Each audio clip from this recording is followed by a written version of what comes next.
Hi everyone, Simon Chappell here. I'm the Quit Alcohol Coach, and today I'm delighted to be joined by Lisa Ryan, who's been sober for 6 years.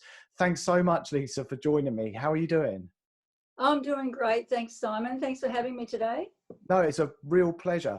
And it was 6 years yesterday, wasn't it?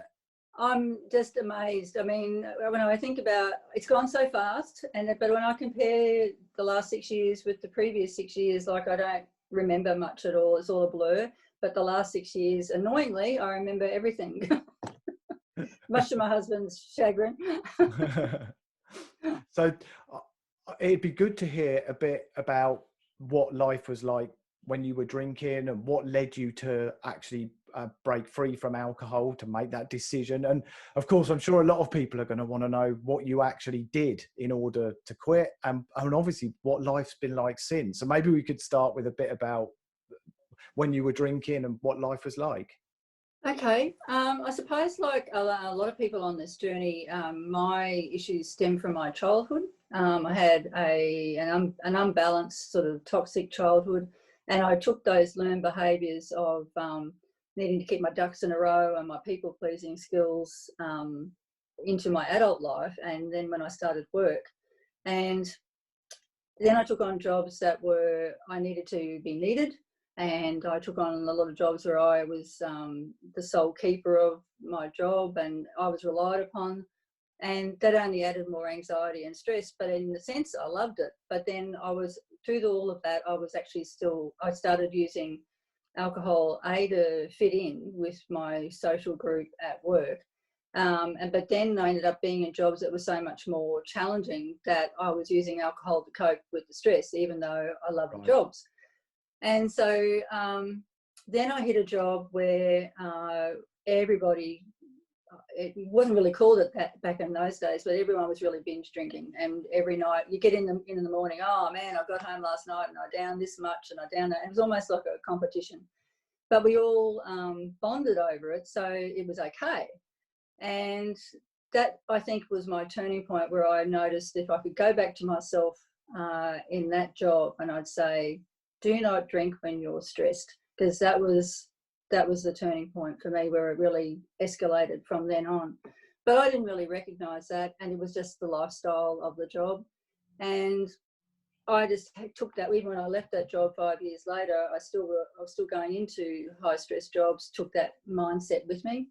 And then got married, had fur babies, no kids, and everything was great, but I ended up having to go no contact with certain members of my family from my mental health because my anxiety and depression was going through the roof, as well as it was like a whole combination of things. It wasn't just I drank because of it was like A, B, C, D, E. Yeah. And it all came to a head about 10 and a half years ago, where I just went home.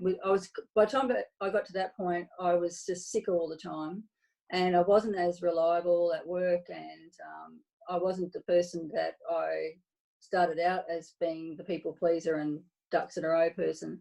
And I was just sick all the time with all the things related to alcohol because I was abusing it so much, and vomiting and blackouts and that kind of thing. And then I ended up in hospital. I was so sick. I went home with a migraine and I thought I'd just be back the next day. I was actually home for something like 2 weeks. And then I said to my husband, I think I need to go to the hospital, because I had done nothing but vomit for 2 weeks.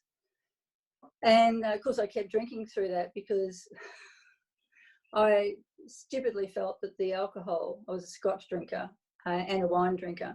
And I kept thinking the Scotch helped the nausea. But in fact, it was just a cycle of disgusting, and ended up in hospital. And I had pneumonia, an enlarged heart, diagnosed with diabetes. And then they said, one doctor told me that my potassium levels were so low that they only saw that level in dead people. And I still didn't know what that meant even then, and I'm going, oh, that's not really good, and 2 weeks in hospital. And then I spent about a year getting rid of diabetes, working through all my gut issues. And I did stop drinking. I tried to moderate, and I did try to rein in the drinking, but even after a few months, I had started getting up higher levels again of abuse. And then I started to gain weight because I was also then abusing food for my anxiety. And it was just a vicious cycle. Then I got made redundant from the job that I really, really loved, that I thought I was going to retire in. And that just set me off, escalated my drinking way off the scale again. And I never got diabetes again, but they've told me that I do have to watch, because I've had it now, it's something I have to monitor. But I got over the pneumonia and the enlarged heart and all that. But yeah, then I got made redundant, and that went through a whole grieving process with that. And I got another job. And how I kept that job, I don't know. I ended up with a fabulous HR manager who just seemed to, she wasn't there when I first started, but she was one of those people that the universe drops in on you. And she took over my case because I was the problem employee. And she just took one look at me, and I knew she knew. And she never used any words. She was never judgmental, but she just looked at me, and I don't have to explain myself. She could just see I was struggling. And anyway, I got so bad I was hardly ever at work, and I was blacking out all the time. And through probably into 2014, my marriage started to crumble. So all of these weren't enough to be a rock bottom enough for me to stop. And as I said, I lied to myself about moderating. I still thought that I could do that, and couldn't do it. I had so many day ones. This time I'm going to do it. Oh, I'm going to do Dry July. I think I did Dry July 2 years running. No problem at all. And I remember saying to my doctor, how can I do Dry July and then it's not an incentive for me to keep going? He said, because it's always there at the end of the 30 days. Yeah. So I tried it all to try and figure it out, in my mind as to what to do. And I thought I could, I'm an only child, so I've always had this idea where I've always managed things on my own. I've always solved my own problems. So I thought I could solve this on my own as well. Anyway, so in this other job, I got so bad, and I just woke up one day, and my husband was coming home later and later at night because he couldn't stand the person he came home to. There's just the two of us. And so it'd be like, I'd either be blacked out. I even started going to a gym locally and seeing a personal trainer, but I hadn't really bought in because I'd still come home from training after work and I'd still down a bottle of scotch before I went to bed. Wake up in the middle of the night, as you do, and drink more scotch when I woke up, and then in the morning, my anxiety levels was at such a height that, and my depression, that I would drink just to get out the door. And then I'd have agoraphobia and wouldn't be able to get up the street and have to turn around and come home. And all the time I'm thinking alcohol's going to fix this, it's helping me with my anxiety, and it really was just fueling it. So he was coming home later and later at night, and that was the point where I think I got to in 2014 and just went, I'm going to lose my best friend. The best thing that's ever happened to me, one of the few things in life I can say that I did right. I had a really good marriage that I was going to screw up. So I just went, I had already made an appointment with my doctor, who he's got a counsellor's hat as well. I really lucked out there. And I'd already made an appointment to go and see him. And I got up that morning and my husband went to work, and I polished off the last of the scotch bottle, which was like, yay, much left in the bottle. Didn't have any more in the house. And I went, I'm just going to call a cab and I'm going to the doctor's now. And I was like an hour and a half, 2 hours early, and I just rocked up to the reception desk, and I've been seeing him for a long time, totally lying about how much I was drinking, as we all do. Yeah. Because naturally they come up with all the medical certificates that I had to keep asking for to being off work. And I just turned up at the reception desk, and they knew me quite well because I'd been seeing him for a long time. And they took one look at me, and they went, after they went, you're early, they just went, we'll just take you to the nurses area over here.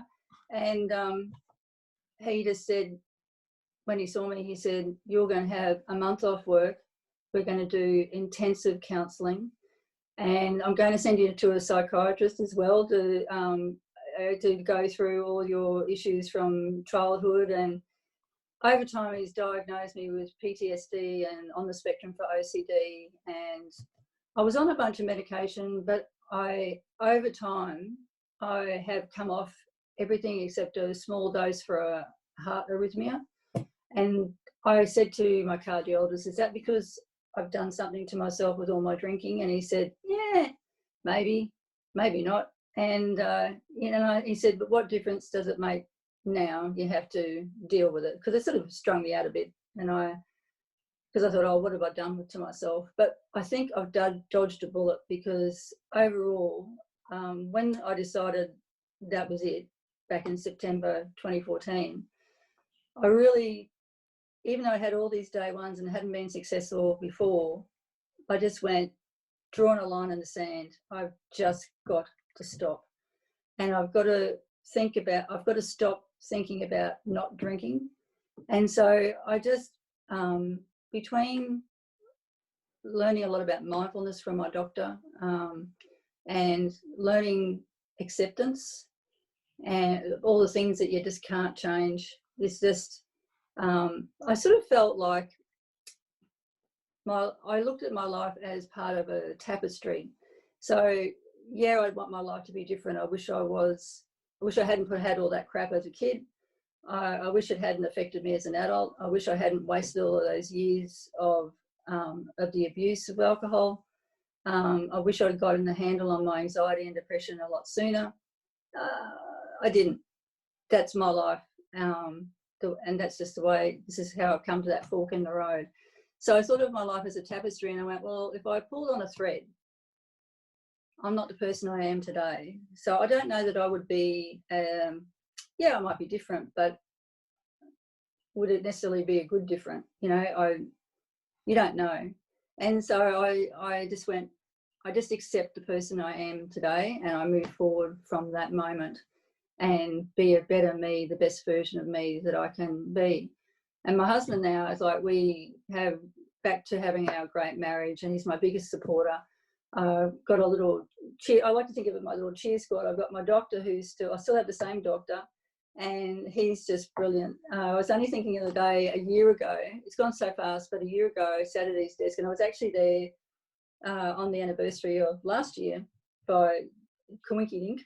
And I said to him, do you know that it's 5 years today? And since, I say I credit you with helping me save my marriage, because he really pulled me out of the doldrums with my mindset. And I said, can I give you a hug? And he said, you can give me a hug. And so, I mean, thank God I couldn't do that today, could I, with the pandemic? Everyone's in masks and you can't touch people, but an elbow just wouldn't be the same. But it was, I credit him. It's interesting that he has a similar way of looking at life and managing that Annie Grace does on This Naked Mind, all about mindset and shifting your brain as to how you think about your alcohol, your whys, why you're drinking, and acceptance of, where you are in this. And so I had already sort of thought about those sort of things when Annie's book came out, and then this year I started on her new program, The Path, which has been instrumental in keeping me sober in a difficult 2020. So it's been a massive journey, but all based on, I think, acceptance, mindfulness techniques, and just my self-worth has just, I would never have been doing what I'm doing today, even a few years ago. I just keep changing and evolving. There's someone who I know who's on 100 days, and which is massive, and I'm so proud of her, and on her alcohol-free journey. And she said, oh, but I had this thing on day 99, and I should have, she didn't drink, but she went, oh, I should have this and I should have that, and why am I still doing this? And I said, because 100 days is awesome.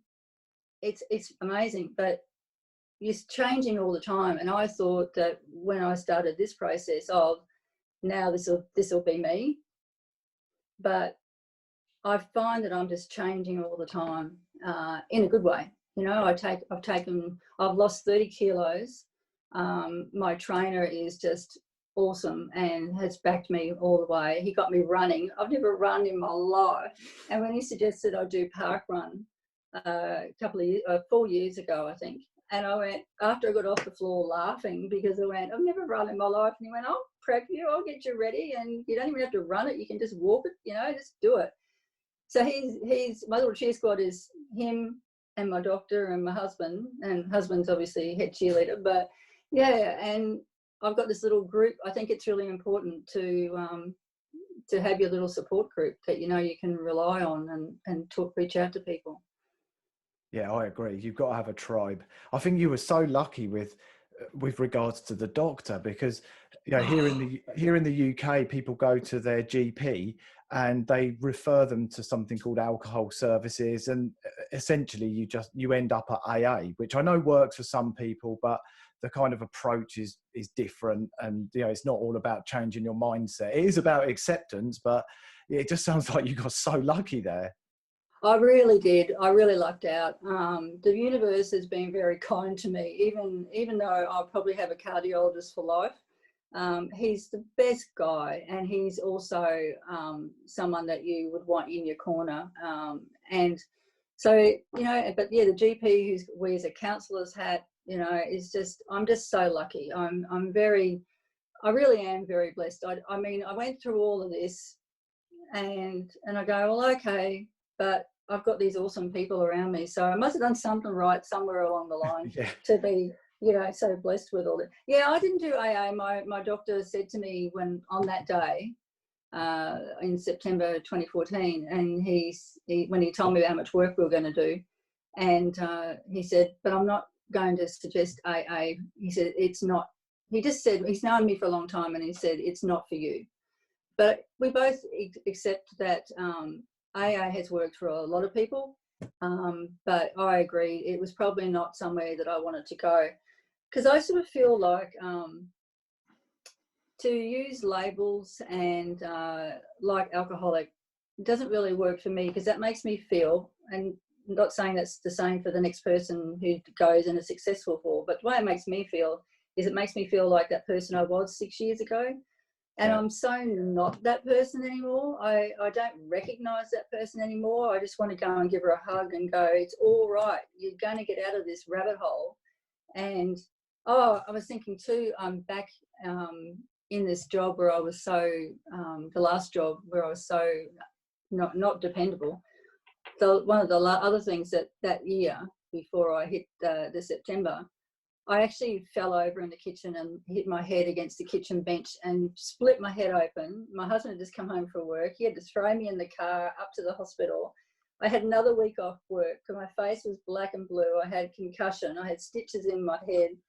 And it was like, so I don't really know how many rock bottoms I had to have, because even then I'm going, it's all right. Just keep going, keep drinking. I just kept going. So that was earlier than 2014, but it was like how I kept that job. Oh, and I was mentioning the HR lady when I rang and said I've got to have a month off work.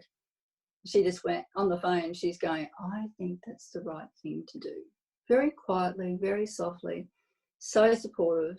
And I had that job for another 4 years. And I think, again, the universe had dropped her in my lap, and I think I kept that job because of her. And then I proved myself as being reliable and, you know, to them. And I became a really, I think, a good employee. I mean, I turned up prepared to blacking out every day or two, you know, because it was that often. And weekends that I'd wake up hearing my husband in the shower, and I'd look at my iPad and I'd go, it's Monday morning. What happened to Sunday? Last thing I remember was Saturday getting the groceries.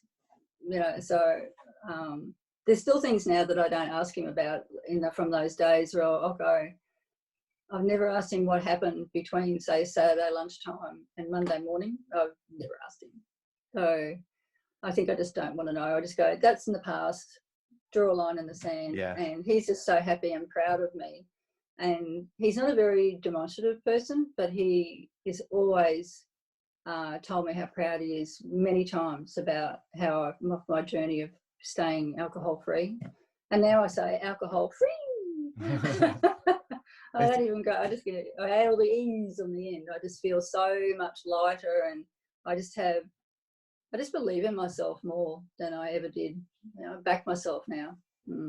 I think you're right. Like when you said quitting drinking, like saved my marriage. I genuinely, from your story, which is just amazing and inspirational, I think that's absolutely true, because where would it have ended if you'd carried on drinking? We would have separated for sure, for sure. I mean, he's never been one to stay out after work. He'd either stay at work longer or he'd go to a movie, and he'd just be home, getting on the train at 10:30 at night, and can't say I blame him. I wasn't much fun to live with. So yeah, I think that was my turning point. People say, "Oh, you should do it for you," and I have done it for me, but I did it for us as well. I wanted my best friend back, Yeah, and cool. so I lucked out there. I got to marry my best friend, so I wanted to keep that. So I did it for me, and I continue to do it for me. But the bonus is I do it for us, and I do it for my health overall. I just changed how I look at my lifestyle overall. So it's not just about quitting drinking. It's everything that I do. And I'm no saint. If I want chocolate, I'm going to have chocolate. I'm sorry, I'm not into deprivation.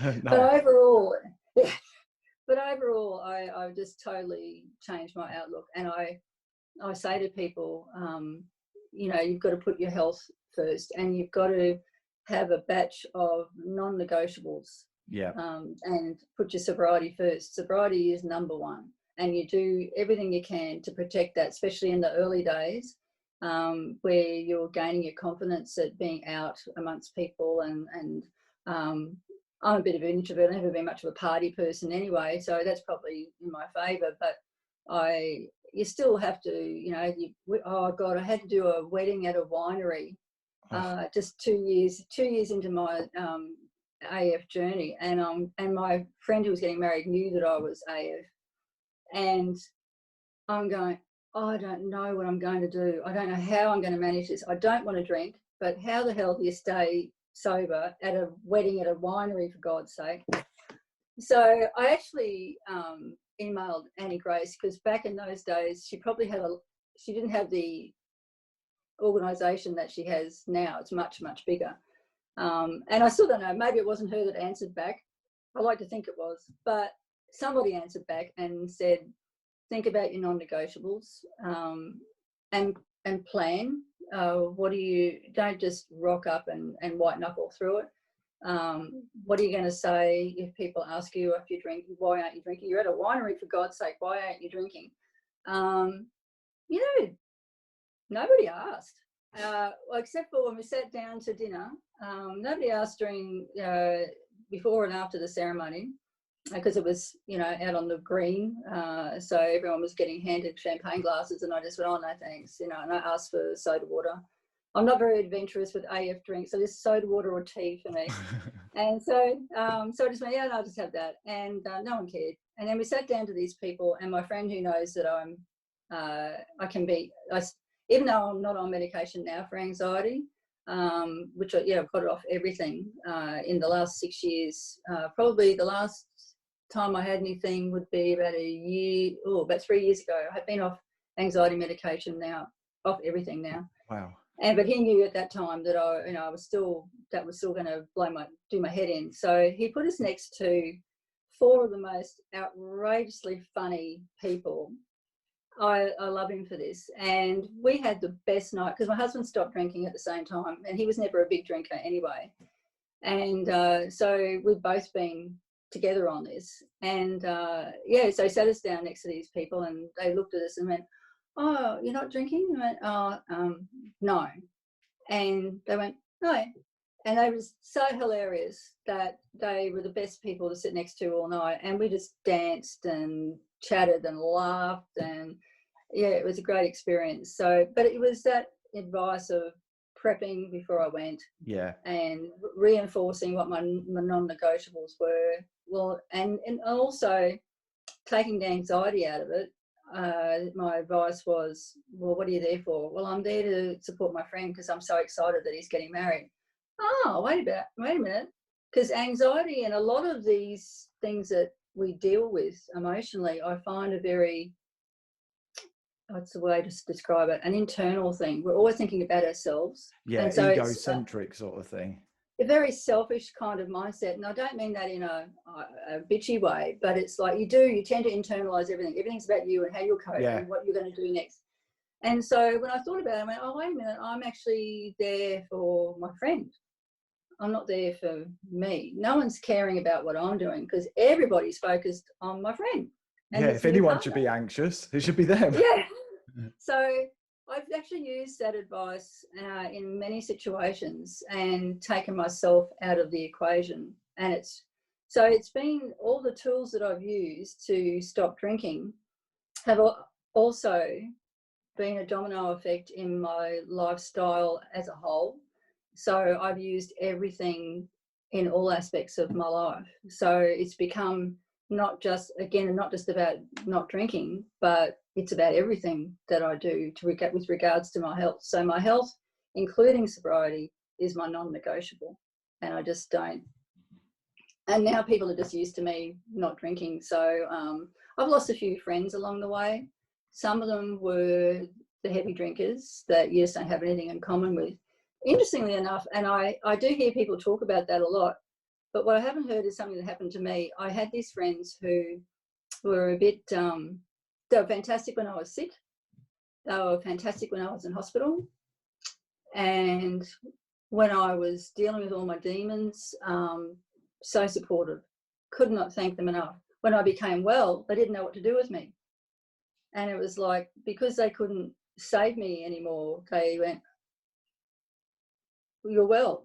Well, yeah, I am. I'm great. Now I want to be the friend that you should have had all these years. You know, I'm here. I'm present. I'm right here with you. I'm going to remember everything we talked about. And yay, I don't know what to do with you. They had this like lifesaver mode. Yeah, we're meant to be And the rescuers. yeah. And so it was like, oh, and so, but I don't need you to be that kind of friend anymore. Thank you for being that kind of friend that sat beside me at the hospital.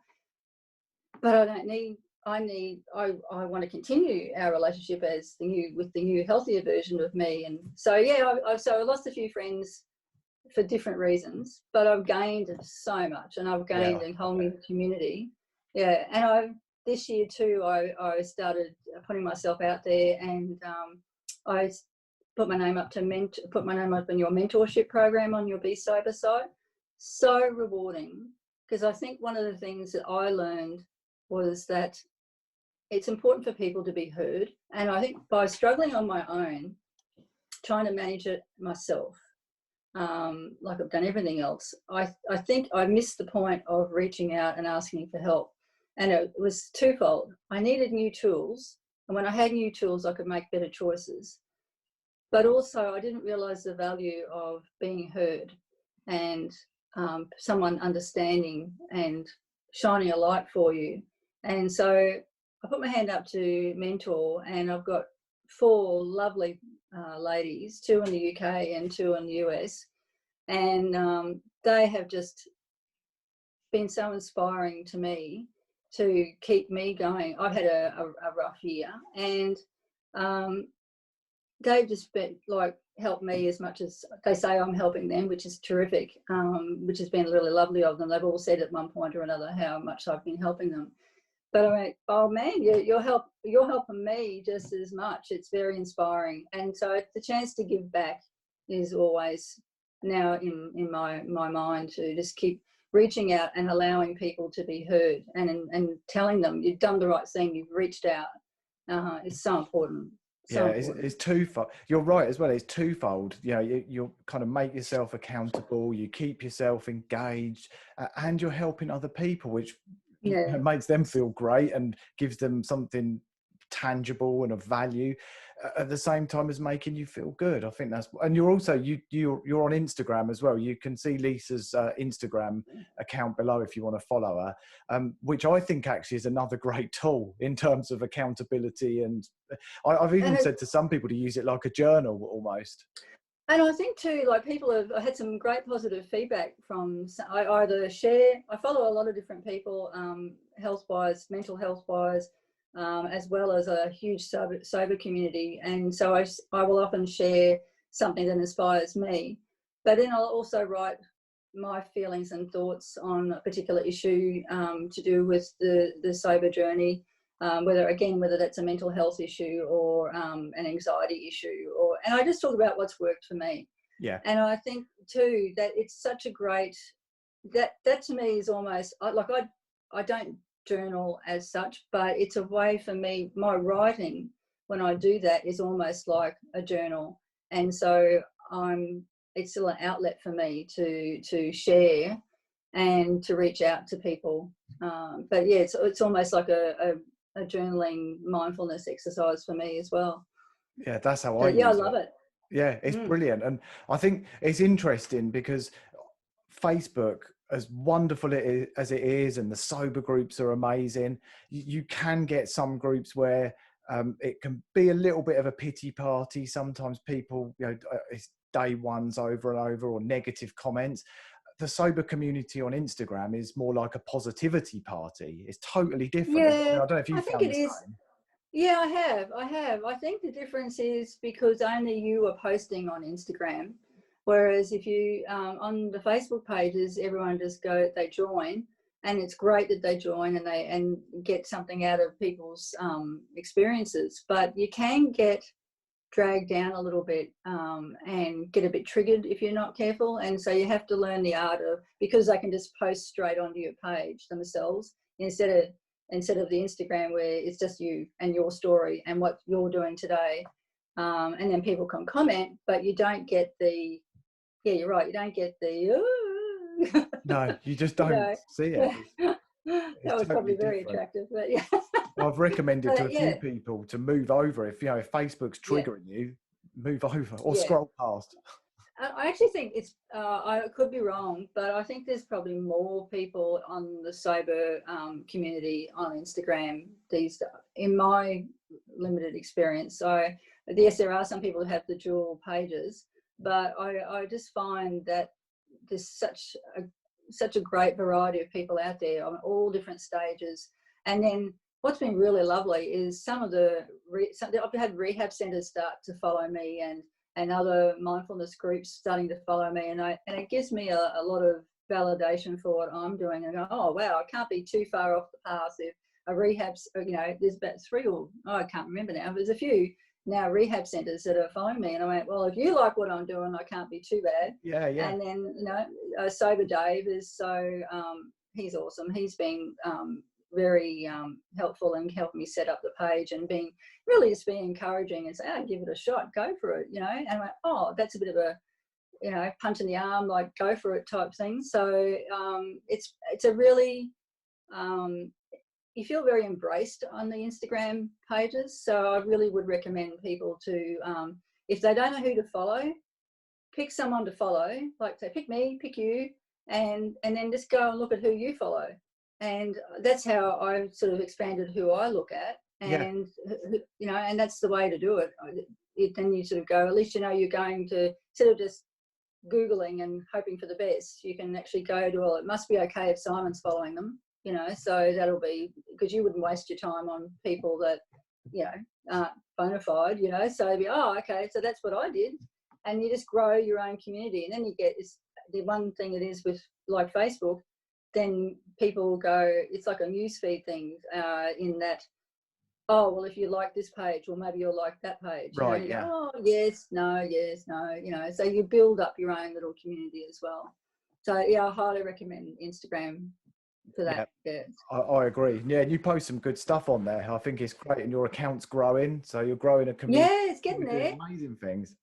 I mean, it's a bit of a baby one compared to some, but it was never the point was never to, be bigger than Ben-Hur. It was always just to show what worked for me as a non-professional, and just to shine a light and tell people they're not on their own. And yeah, so I share lots of stuff that other people inspire me with, in the hope that it inspires other people. And then they get to know, they can hit like on their a follow on their Instagram page and go, oh, I like that. So that helps them as well. So yeah, it's all a bit of a scratch my back, I'll scratch yours sort of thing. Yeah. Yeah, and it's all just helps accountability, staying focused. I think it's great. So what does the future hold then? 6 years sober, what next? I don't know. I didn't think I'd be as settled and as happy as I am now.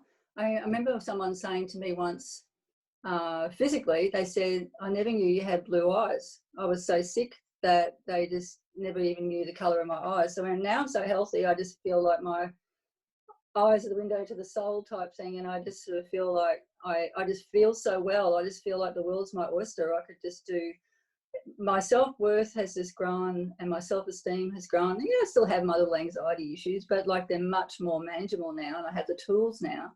So now I just sort of feel like, you know, I left work 2 years ago and I've been working on my own self-development while I've been not working.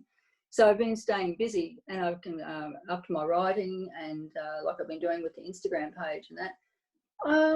I think I'd like to, I can't really take on any more mentorship at the moment, but I think I will still continue to do that. And I have some of these ladies, I don't see them going anytime soon, even though they're doing extremely well.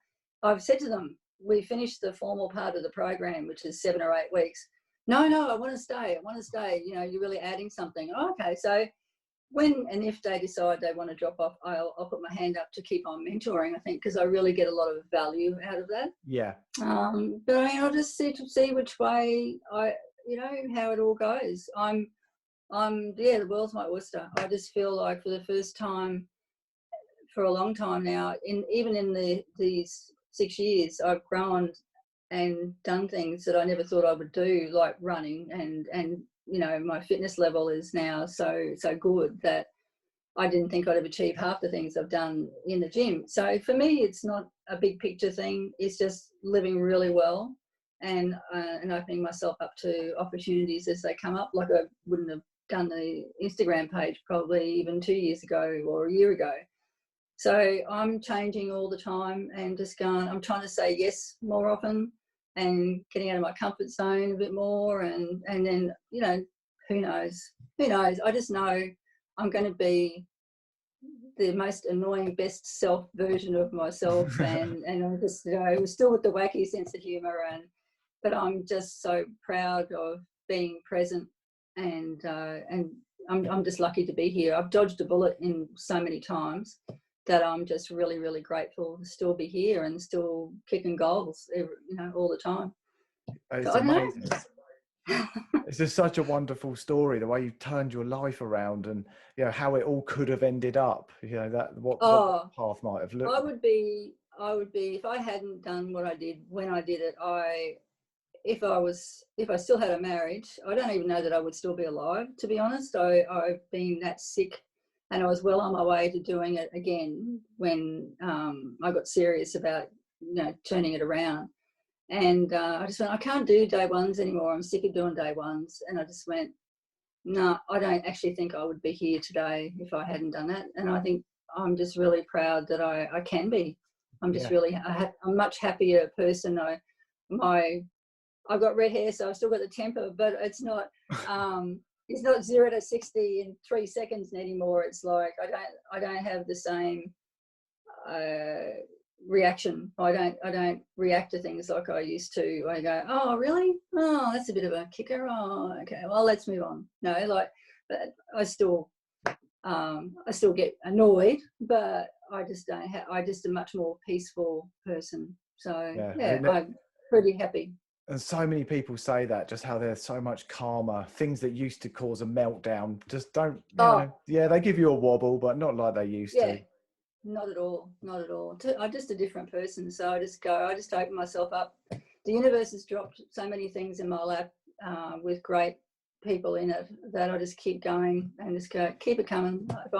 I sort of feel like those sort of opportunities and those sort of people don't come into your life without a reason. So I just am so grateful for their presence and I do the right thing by them. Like my trainer, I stick by him.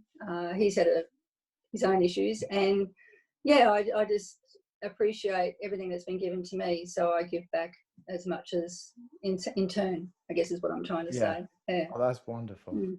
Yeah, and even sharing your story, this is going to inspire so many people as well, I'm sure. I think it's just I hope so. yeah, I think I it just want will. people to know they're not alone. I think I just really want people to know that it's a connection is really important, and reaching out, and you will be heard. But yeah, you don't have to do it on your own, and it's okay. You'll be okay. Yeah. Yeah, that's a good message to end on. Actually, that's brilliant. And if you want to connect with Lisa, her Instagram is on the screen now. Is there anywhere else? Is that the best place for people to connect with you? Yeah, I think so. I would. That's probably my go-to. Yeah, I really am finding that's growing, and I'm really excited about the people that are coming on board and starting to follow me. So that's probably the best way to find me. Yeah. Brilliant. Well, thank you so much for sharing your story. It's unbelievable. I was captivated listening to you talking then. I think it's brilliant. Thanks for sharing, Lisa. You Amazing. haven't gone to sleep yet, so that's good. No, I didn't go the opposite. Thank you so much for the opportunity, Simon. I really appreciate it. Yeah, thanks for coming on. Cheers, Lisa. Thanks. Bye now. Bye.